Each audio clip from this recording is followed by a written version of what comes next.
Hello guys, welcome to my channel. Today we are going to see how to fix OpenGL not supported error in Windows 10 or Windows 11. Let's fix it guys. The solution is to update your graphics card driver. To do this, go to search menu and type device manager. Click on open it. Expand the display adapter section and you just need to note down your graphics card model name guys. Like this, you just need to note it down. After noting down, you just need to open up Chrome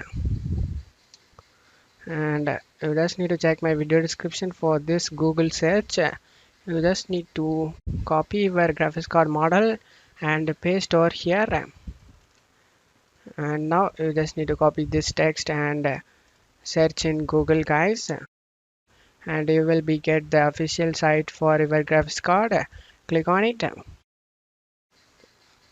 select the download now option and download the driver guys.